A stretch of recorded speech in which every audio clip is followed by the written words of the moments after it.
Hi, welcome back. Today we're going to be taking a look at my latest layout creation, which is actually a commission for a customer. This is Fancy Another Beer and is an N-scale layout designed to fit on one of the IKEA Mosslander shelves, which we've talked about and explored before on the channel. But this one's a little bit different because it has an American theme, and that's not something I've got much experience of working in American N-gauge. So today we're going to have a bit of a look through how this layout came to be, how it came from the inspiration from my book, how I translated that into reality. I'll also show you how the whole layout sort of fits together like a jigsaw. We'll take a look at the locomotive shuttling around as well. So come and join me. Let's go and have a look round. So let's take a look at the original scheme. So the Small Layout Design Handbook was my first book, and in there I described a scheme called Fancy Another Beer, which was basically designed to be a shelf layout with these two windows, viewing windows in. So the inside of the building and then the courtyard beyond. So the main road of Schuyler Street is here, the brewery's all around, and this spur comes in through the building. And they obviously leave grain cars in here or covered hoppers in here. I presume delivering malt and things like that, but I'm not 100% certain. So that was the inspiration for what we've got here. My customer asked me to actually recreate that design for a Mosslander shelf in N-gauge.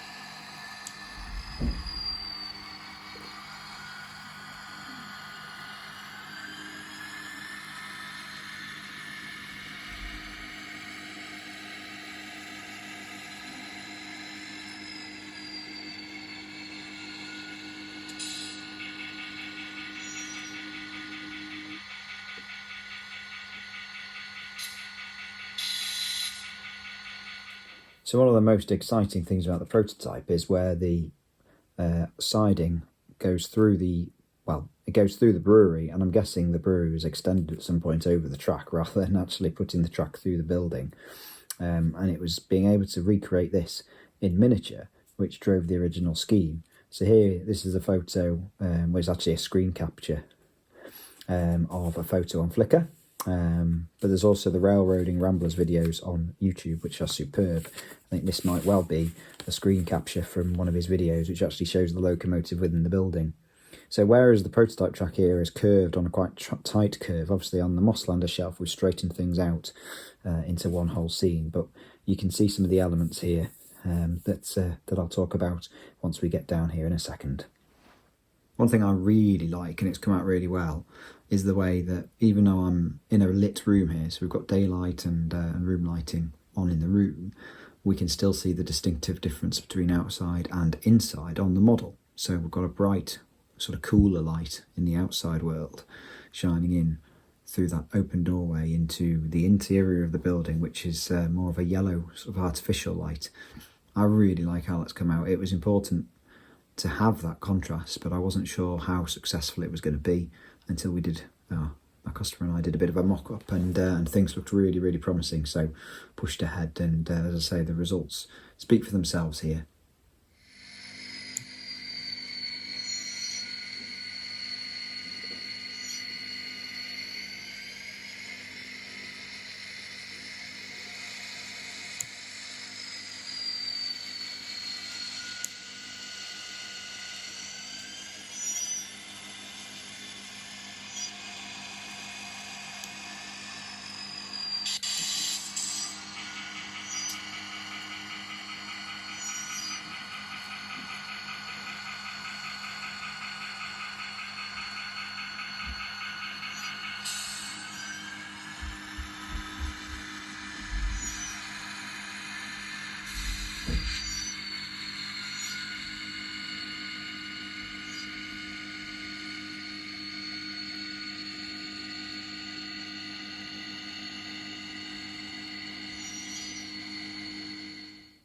Taking a look inside the building, you can see the track running through and that distinctive yellow sort of barrier at the edge of the platform, which is on the prototype and I suspect is to stop any pallet trucks or forklifts or things like that from running off onto the track below. But it's very distinctive, as is the yellow painting on the upright support. So I've incorporated those.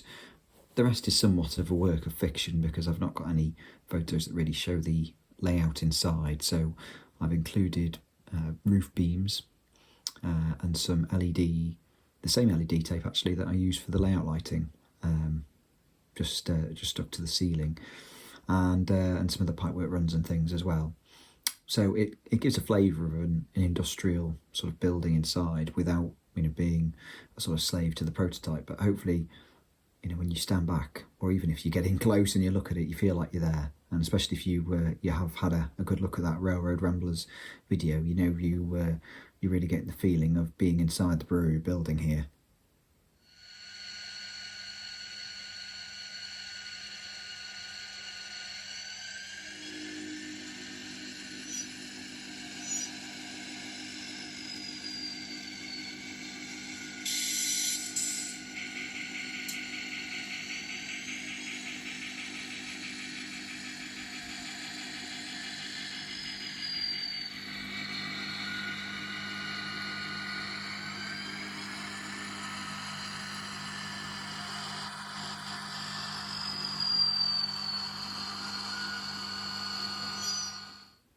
Looking at the two lit areas side by side, we can see the difference in colour temperature quite clearly here with the LED lighting.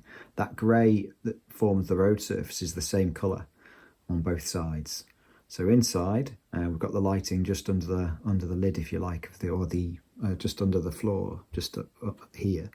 So it's closer, but there's less of it, and it's untreated. So that's the natural yellow, or natural white, I think it's called.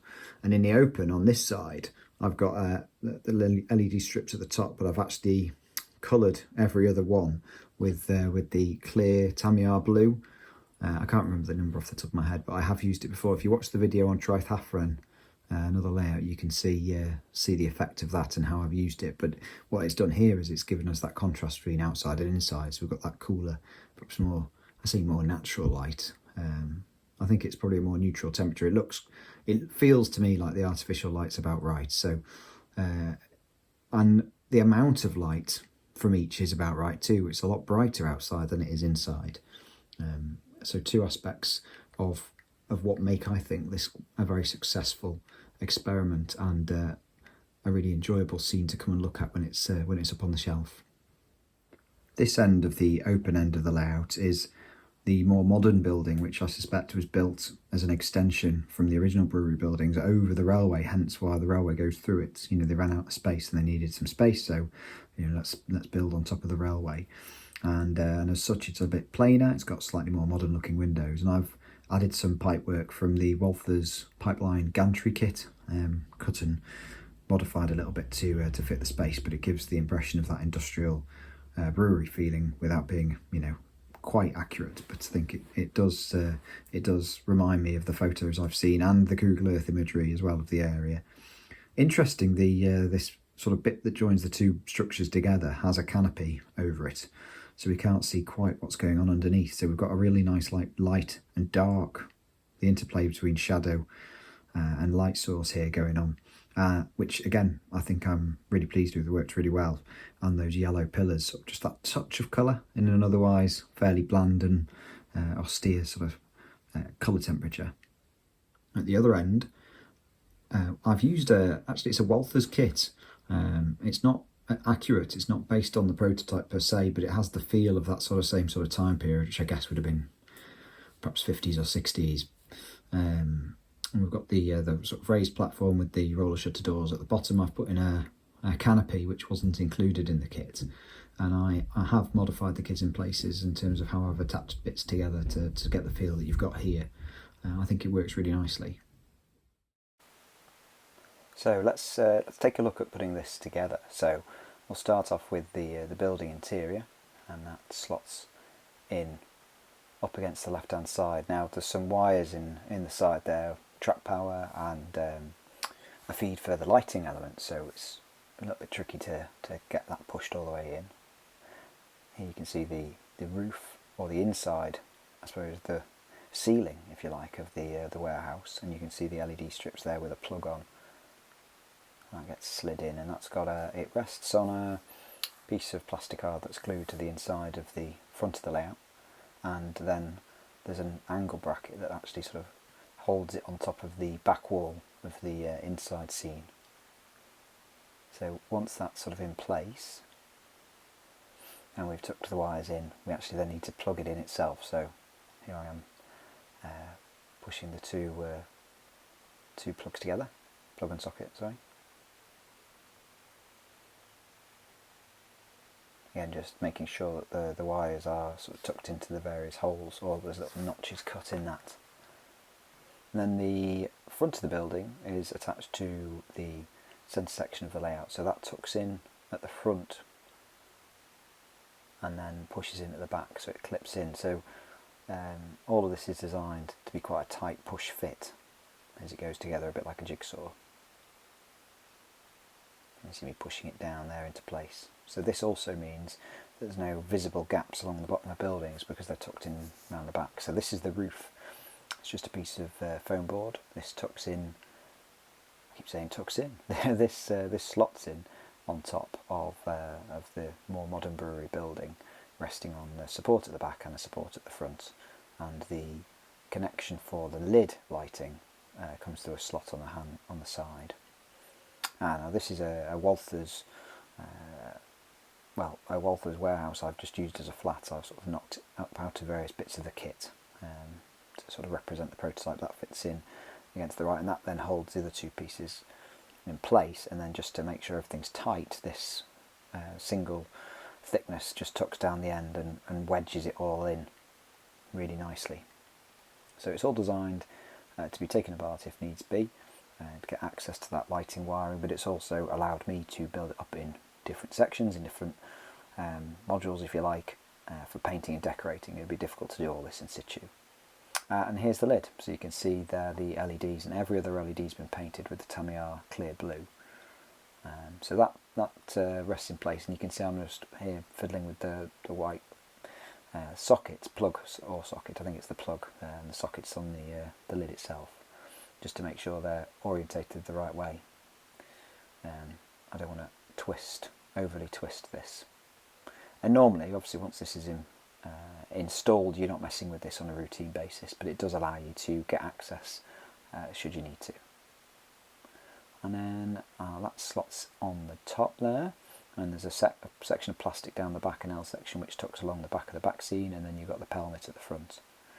Okay, and then on the end here you can see two plugs. The back one that's already in is for track power, and the one in front will plug in the 12 volt DC supply for the lighting. And there we have it.